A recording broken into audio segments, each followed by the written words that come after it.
group of Hasidic hipsters are shaking up the music industry, and while the bearded trio of Zusha are proud of their Jewish heritage, they hope their music can affect those of all faiths.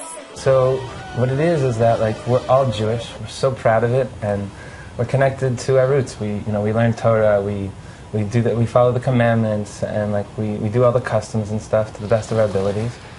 And that inspires us in an incredible way to connect to the world. So yeah, by very nature, we're technically a Jewish band, but we're connecting with the entire world. So our music is not just Jewish. It has influences of reggae, it has influences of jazz.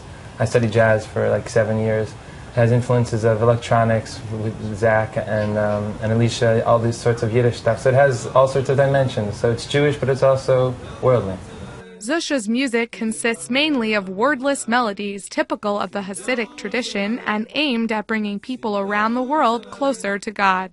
Well, the wordless is, in its very nature, relatable to all people because there's no specific language that connotes a connection to one specific people.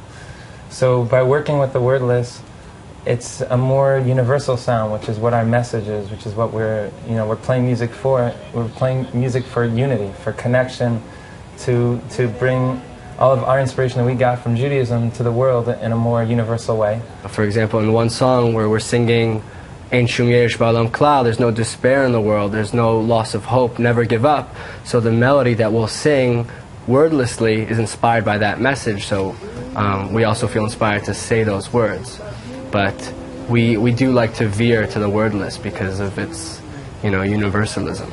You find sometimes nowadays communities might be a little secluded, and we want to basically bring that message of Hasidism, which is joy, which is simplicity, which is finding the meaning in everyday life. We want to bring that to everybody and not just a certain group of people.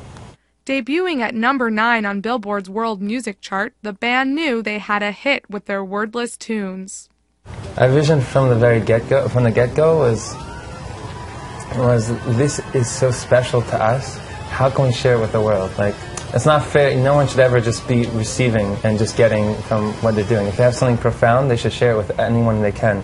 So our vision, once we realized the profundity of nigunim, of this wordless melody, we're like, oh my God, how do we get this? How do we market it? How do we make it relatable?